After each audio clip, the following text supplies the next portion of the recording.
कहानी की शुरुआत होती है किम नाम के एक लड़के से जो स्कूल के पहले दिन ही लेट हो गया था। उसे स्कूल भेजने से पहले उसकी माँ यून ने उसके बैग में काफी भारी भरकम सामान भर दिया ताकि वो अपनी खास शक्तियों के कारण हवा में उड़ने ना लग जाए। फिर अपना बैग लेकर किम बस में चढ़ गया तो उसने देखा कि जैंग नाम की एक लड़की की बस छूट गई थी। उसने जैसे तैसे बस रुकवा कर जैंग को बस में चढ़ाया, लेकिन लड़की के पास टिकट तक के पैसे नहीं थे तो किम ने उसके बदले पैसे भी दे दिए। अचानक किम को एहसास होने लगा कि उसकी उड़ने की शक्तियां अपने आप जागने लगी हैं, तो उसने बहुत जोर लगाकर अपने पैर जमीन पर ही रखने की कोशिश की ताकि उसका सच बाहर ना आ जाए। बाद में हम देखते हैं कि क्लास में सभी बच्चे पढ़ रहे थे पर किम की नजरें तो बस जैंग पर ही टिकी हुई थी क्योंकि वो मन ही मन उससे बेहद प्यार करता था। उसे देखते ही किम के पैर एक बार फिर से जमीन से उठने लगे तो उसने बहुत जोर से अपना टेबल पकड़ लिया ताकि वो हवा में ना उड़ जाए।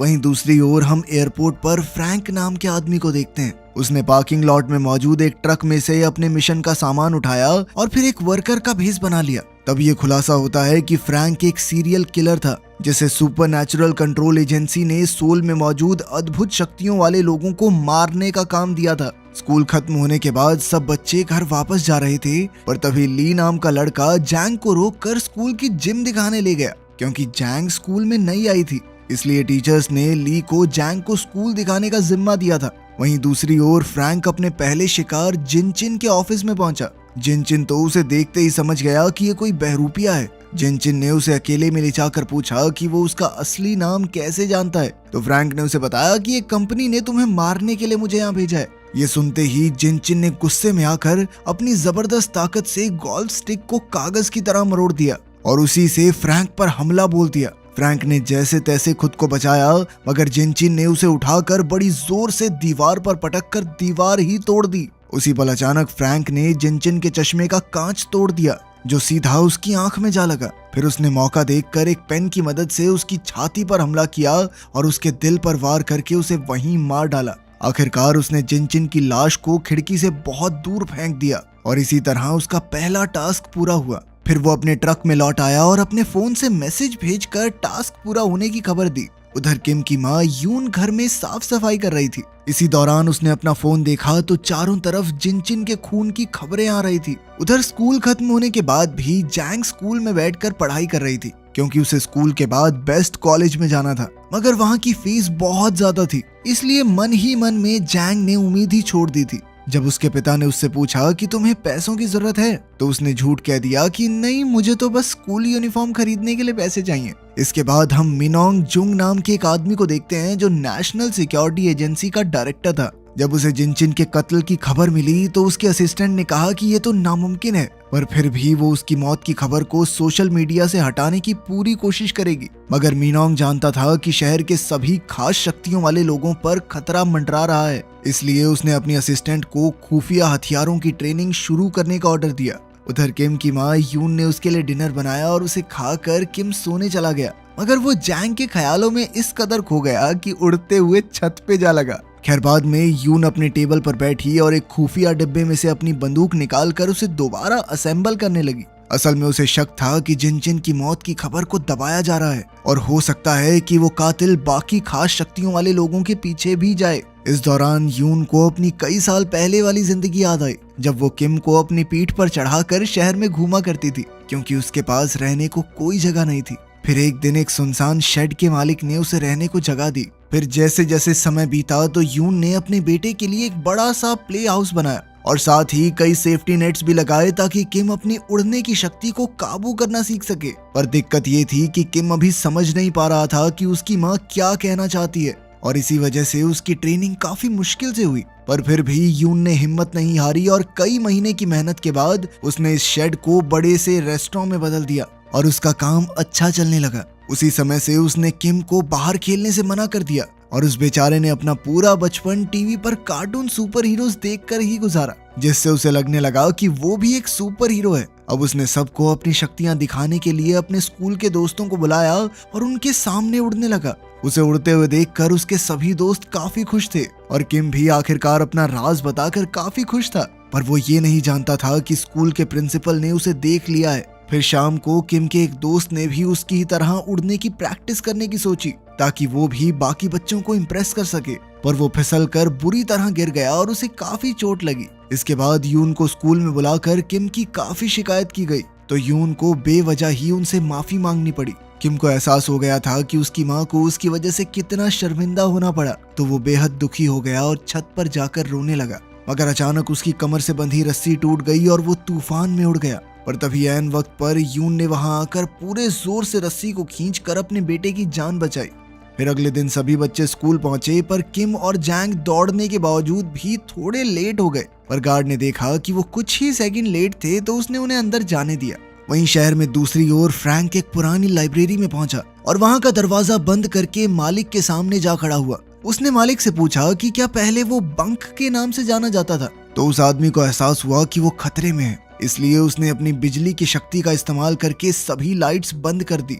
इसके बाद उसने अपने रेडियो से एक बैटरी निकाली और अपने अंदर मौजूद बिजली की ऊर्जा को जागृत करना शुरू कर दिया, जिससे उसके बाल एकदम सीधे खड़े हो गए। फिर अचानक उसने फ्रैंक पर हमला बोल दिया और उसे बार बार जोरदार बिजली के झटके देने लगा। फ्रैंक ने अपनी जान बचाने के लिए किताबों का सहारा लिया और पलटवार करके बंक के हाथ से बैटरी गिरवा दी। पर जल्द ही उसने बैटरी फिर उठाई और फ्रैंक पर बिजली का जबरदस्त वार किया, जिससे फ्रैंक सीधा छत से जा टकराया। आखिरकार बंक ने अपने डेस्क से एक तस्वीर निकाली और उसे आग लगाते ही फ्रैंक का गला घोंटने लगा। उसने इतने जबरदस्त बिजली के झटके दिए कि कमरे में शॉर्ट सर्किट हो गया। अब फ्रैंक मरने ही वाला था कि ऐन वक्त पर उसने पलटकर बंक को दूर फेंक दिया और एक ही जानलेवा वार से उसका काम तमाम कर दिया। आखिरकार उसका ये शिकार भी मारा गया। फिर उसने बंक के हाथ में वो जलती हुई फोटो देखी तो पता चला कि बंक का एक बेटा भी है। इससे फ्रैंक को काफी दुख हुआ, पर वो जल्द ही इस जगह से निकलकर अपने ट्रक में भाग निकला।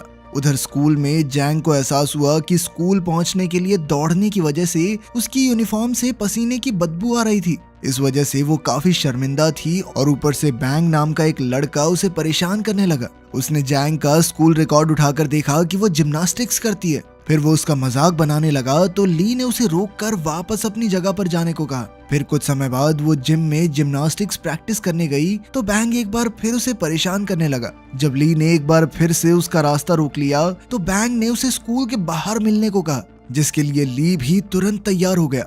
मगर वो ये नहीं जानता था कि एक टीचर उसे देख रहा था। खैर, फिर बैंग ने ली पर हमला करने की कोशिश की, मगर ली ने बड़ी ही आसानी से उसे डॉज करके जमीन पर गिरा दिया। अब बैंग ने गुस्से में जमीन से एक कांच की बोतल उठाई और वो ली को उससे मारने ही वाला था, पर ली ने एक ही जबरदस्त मुक्के में बैंग को पेड़ पर लटका दिया।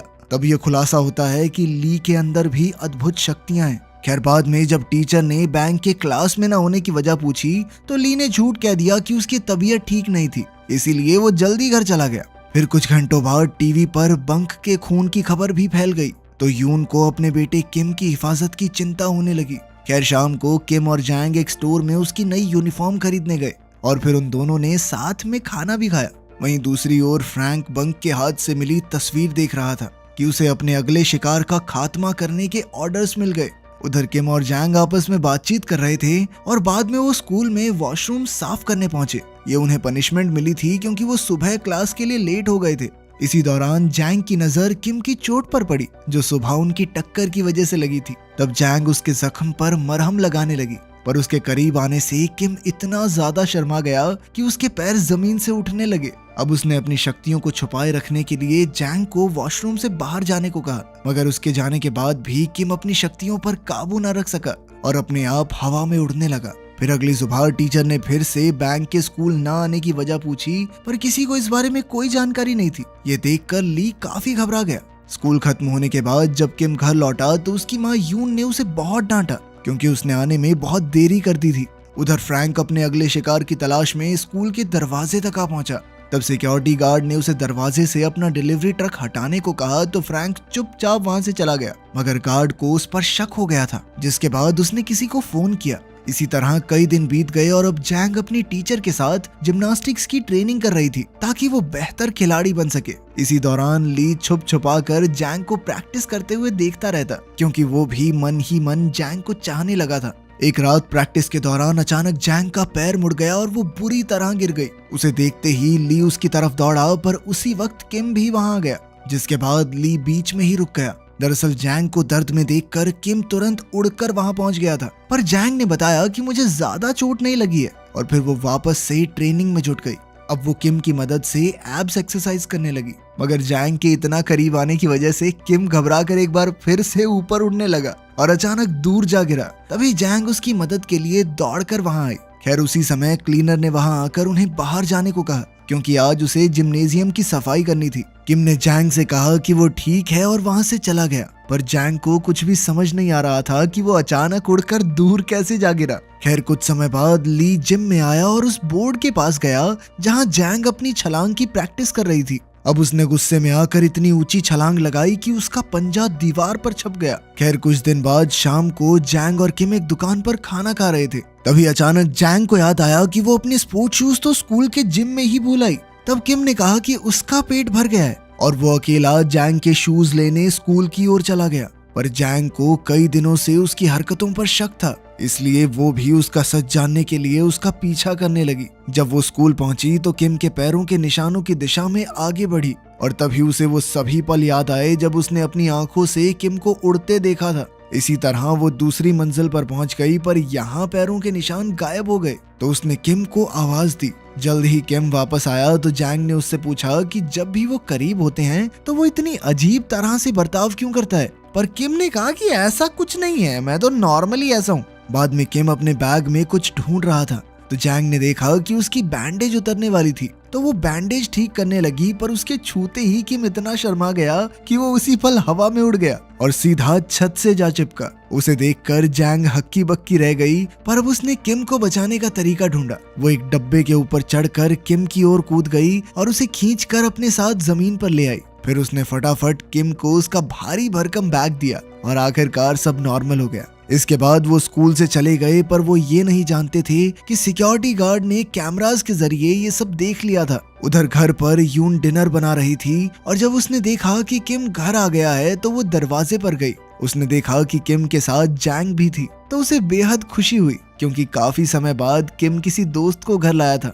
उसने जैंग को डिनर के लिए रुकने को कहा। वहीं दूसरी ओर फ्रैंक एक ब्यूटी सैलून में गया तो उसकी मुलाकात होंग नाम की एक लड़की से हुई। फ्रैंक ने उसे अपना हेयर कट करने को कहा। हेयर कट के दौरान ही फ्रैंक ने कहा कि वो उसकी सच्चाई जानता है। उसने होंग को नाजू कहकर बुलाया, जो कि उसका असली नाम था। ये सुनते ही नाजू ने तुरंत उस पर कैंची से जोरदार हमला बोल दिया, पर फ्रैंक ने भी उसी पल खड़े होकर उसे जमीन पर पटक दिया। तब ये खुलासा होता है कि फ्रैंक का शरीर किसी भी जख्म को कुछ ही पलों में भर देता था। जैसे ही उसने अपने चेहरे से कैंची बाहर निकाली तो नाजू उस पर गोलियां चलाकर दूसरे कमरे में भाग गई। फिर उसने बड़ी बंदूक निकाली और अपनी एक्सरे विजन की शक्ति से उसने फ्रैंक को दीवार के आर पार देख लिया। तब उसने धुआंधार गोलीबारी चालू कर दी। इधर फ्रैंक भी नाजू का काम तमाम करने दौड़ा और दीवार तोड़कर नाजू पर कूद पड़ा, लेकिन नाजू ने एक बार फिर उस पर गोलियां चला दी। पर जल्द ही उसे एहसास हो गया कि इन गोलियों का फ्रैंक पर कोई असर नहीं हो रहा, तो वो तुरंत किचन में गई और अपनी खास बंदूक निकाली।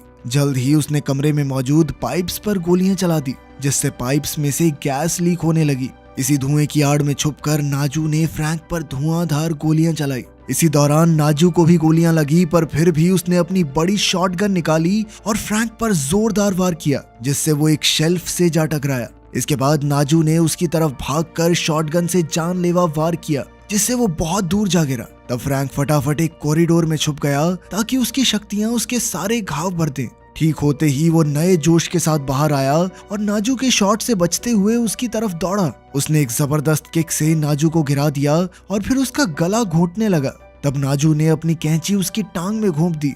इसके बाद उसने इसी कैंची से उसकी गर्दन पर वार किया, पर फ्रैंक ने पहले ही उसे रोक दिया। अब उसने नाजू का गला दबाते हुए उससे पूछा कि आखिर सभी खास शक्तियों वाले लोग अपने बच्चों को क्यों छुपा रहे हैं। नाजू अपनी आखिरी सांसें गिन रही थी, पर फिर भी उसने सच नहीं उगला। उसने कहा कि तुम एक आम किलर हो और गैंगो तुम्हें देखते ही तुम्हारा काम तमाम कर देगा।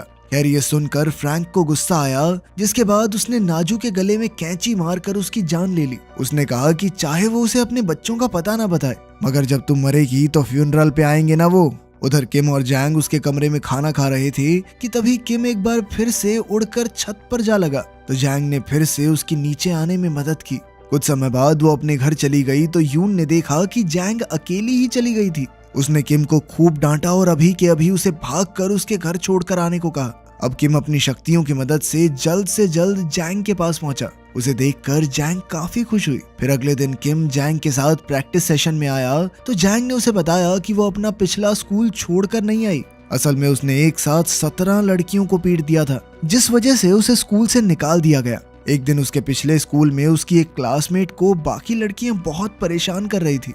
उन्होंने उसकी खूब बेइज्जती करके उसे नीचा दिखाया तो जैंग का पारा सर चढ़ गया और उसने उस लड़की को बचाने के लिए बाकी सभी लड़कियों को स्कूल के बाहर मुकाबले के लिए ललकारा। इसके बाद शाम को सभी बच्चों ने मिलकर इस फाइट को देखा, जहां 17 लड़कियां एक साथ जैंग पर कूद गई थी। लेकिन जैंग को किसी वार से कोई फर्क नहीं पड़ा, क्योंकि उसमें भी अद्भुत शक्तियां थी। उसने हिम्मत नहीं हारी और पलटवार करके सभी दुश्मनों की हड्डी पसली एक कर दी। आखिरकार सबको हराने के बाद वो लीडर की ओर बढ़ी, जो उसे अपनी हील से डराने की कोशिश कर रही थी। लीडर ने जैंग पर हमला करने की कोशिश की, लेकिन जल्द ही वो समझ गई कि उसके हमलों का जैंग पर कोई असर नहीं हो रहा। अब वो डर के मारे चिल्लाने लगी। उस वक्त उस लड़की का बॉयफ्रेंड वहां आया और उसने एक बेसबॉल बैट से जैंग पर हमला कर दिया।